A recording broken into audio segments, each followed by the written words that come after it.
เตรียมตัวกันให้ดี เทพีแห่งโชคจะเข้าสิงสถิตดวงชะตา5ราศีดวงชะตาเด่น ดวงชะตาดี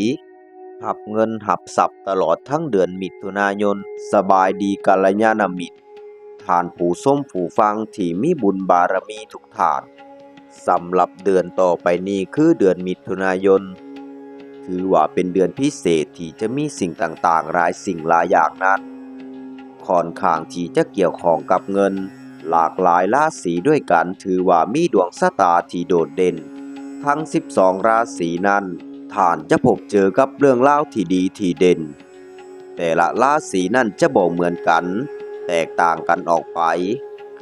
สำหรับราศีที่จะกล่าวออกไปในคลิปนี้จะเป็นราศีที่มีเทพีแห่งโชคมาเกี่ยวข้องหลายราศีนั้นถือว่าดวงชะตาการเงินดีดาวการเงินนั้นอยู่ในตำแหน่งราชาโชคมีการเปลี่ยนแปลงหลายสิ่งหลายอย่างที่จะเกิดขึ้นนั้นการเงินถือว่าเป็นเรื่องสำคัญซึ่งหากจะกล่าวถึงเรื่องการเงินในช่วงก่อนหน้านี้ท่านอาจจะติดขัดฝืดเครื่องอยู่บ้างแต่ต่อจากนี้เป็นต้นไปทุกสิ่งทุกอย่างจะบ่เหมือนเดิมอย่างแน่นอนการเจรจาค้าขายซื้อมาขายไปคล่องมือราบรื่นไปเสียหมดทุกอย่างมีเกณฑ์ที่จะได้ถือเงินก้อนจับเงินปึกมีเกณฑ์ที่คำว่าร่ำรวยนั้นจะหลั่งไหลเข้ามาหาทานทุกสิ่งทุกอย่างในช่วงเดือนมิถุนายนนี้ถือว่าเป็นช่วงจังหวะเวลาที่ดีราศีต่อไปนี้ที่จะกล่าวถึงมีเกณฑ์ที่ท่านนั้นจะได้ปิดหนี้ปิดสินปิดค่าใช้จ่ายต่างๆได้นอกจากดวงที่ดีเกี่ยวกับการเงินแล้วยังมีดวงชะตาที่ดี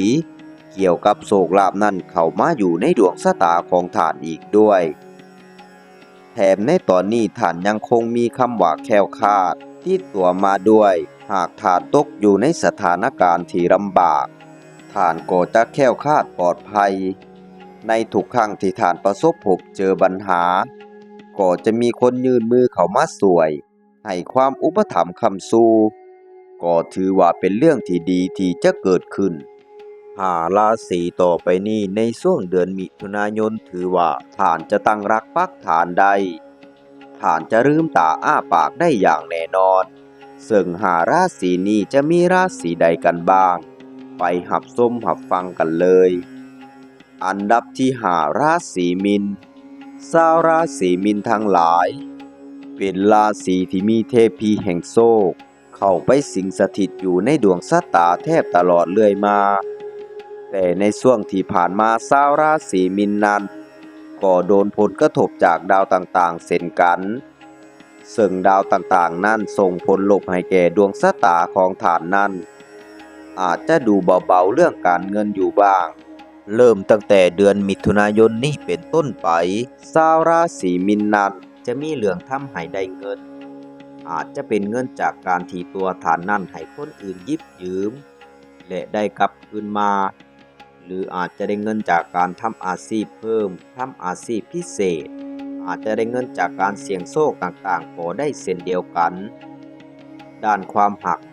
คนโสดในช่วงนี้จะมีโอกาสพบเจอกับหักครั้งใหม่มีเกณฑ์จะเป็นคนที่ถูกใจเป็นที่สุดหรืออาจจะมีคนมาแอบชอบแอบหักตัวทานซึ่งจะเป็นคนใกล้ตัวชาวราศีมีนนั่นเองตัวฐานนั้นจะมีการเดินทางไปงานเลี้ยงพักพวกเพื่อนฝูงชวนกันไปสังสรรค์เป็นประจำซึ่งนั่นก็จะทำให้ชาวราศีมีนนั้นมีค่าใช้จ่ายในส่วนที่เรียกว่าฟุ่มเฟือยเกิดขึ้นก็ขอให้ท่านมีการบริหารเรื่องเงินของท่านให้ดีมีเกณฑ์ท่านนั้นจะเกิดการฟุ่มเฟือยเกิดขึ้นค่อนข้างหลายแต่ภาพรวมแล้วการเงินก็จะมีเข้ามาหลายกว่าออกไปสำหรับชาวราศีมีนดวงชะตาของท่านจึงถูกจัดอยู่ในอันดับที่อันดับที่4ได้แก่ราศีสิงห์ชาวสิงห์ทั้งหลายดวงชะตาของท่านในช่วงเดือนมิถุนายนนั้นเปรียบเสมือนราศีคลื่นใต้น้ำเป็นราศีที่แห้งเงียบ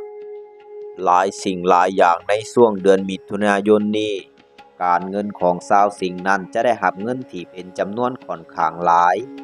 อาจจะเป็นเงินจากการถือสลากกินแบ่งอาจจะได้เงินจากการค้าขายที่มีกำไรหลายกว่าช่วงที่ผ่านมาหรืออาจจะเป็นเงินที่ฐานนั้นได้เปอร์เซ็นต์จากการปิดการขายหรือค้าขายบางสิ่งบางอย่างสำเร็จก็ถือว่าชาวราศีสิงห์จะมีเงินก้อนนำไปปิดหนี้ปิดสินหรือตัวฐานนั้นอาจจะนำเงินไปลงทุนสร้างกำไรต่อยอด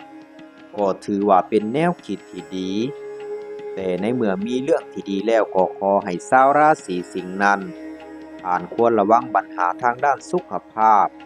อาจจะมีอาการเกี่ยวกับช่วงท้องระบบทางเดินหายใจ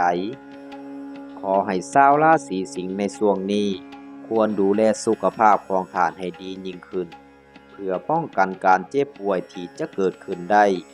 อันดับที่3ได้แก่ราศีกุมชาวราศีกุมดวงชะตาของท่านนั้นเป็นราศีที่พอเครื่องติดก็ติดยาวและจะบ่มีสิ่งใดมาสุดดึงดวงชะตาของท่านได้อันใดก็ตามจะดีขึ้นทุกอย่างการเงินของท่านจะดูดีกว่าในช่วงที่ผ่านมาชาวราศีกุมจะได้รับเงินพิเศษเงินเบี้ยเลี้ยงต่างๆเพิ่มขึ้นหรืออาจจะได้รับเงินหรือสิ่งของพิเศษจากคนหักหรือคนที่มีความสัมพันธ์ที่ดีต่อกันชาวราศีกุมในช่วงที่ดาวศุกร์ย้ายนั้นตัวฐานนั่นก็จะมีโชคมีลาภให้ฐานนั่นพอได้ลุ้นอยู่ถึงแม้นว่าจะบ่ล่วงหลายปานใดก็ตามแต่ก็จะมีให้ฐานลุ้นพอติดไม่ติดมืออย่างแน่นอนแต่ชาวราศีกุมฐานต้องระวังค่าใช้จ่ายกระทันหันเป็นค่าใช้จ่ายที่อยู่ในนอกเหนือการวางแผนมีเกณฑ์ที่ฐานนั่นจะต้องนำเอาเงินเก็บเงินสำรองออกมาใช้ในส่วนนี้บ่ว่าจะเป็นการซื้อเข้ามาใหม่หรือการซ่อมแซมก็ถือว่าการเงินของฐานในช่วงนี้ผันผวนแต่โดยรวมแล้วการเงินของฐานนั้นจะมีเข้ามาหลายกว่าจ่ายออกไปดวงชะตาราศีกุมดวงชะตาของฐานจึงถูกจัดเข้ามาอยู่ในอันดับที่3อันดับที่2ราศีกันชาวราศีกันทั้งหลายเมื่อก้าวเข้าสู่เดือนมิถุนายนเทพีแห่งโชคเทพีแห่งความสำเร็จจะเข้าไปสิงจะเข้าไปประทับในราศีของฐาน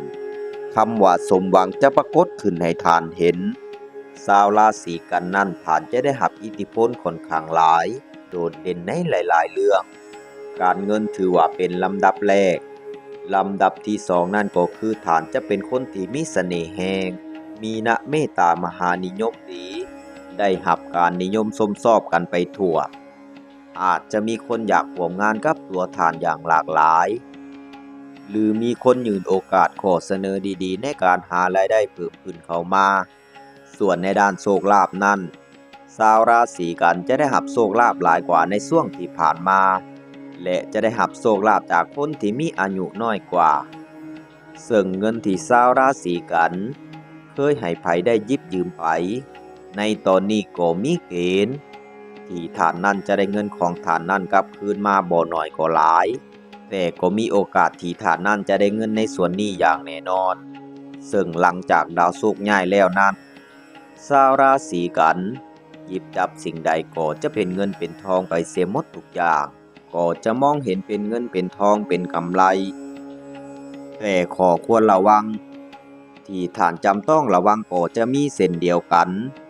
ชาวราศีกันฐานก็จะมีรายได้เข้ามาหลากหลายระวังการใช้จ่ายจากการตามใจตัวเองหลายจนเกินไปอาจจะเป็นการฟุ่มเฟือยก็ให้ฐานนั่นระวังในจุดนี้ให้ดี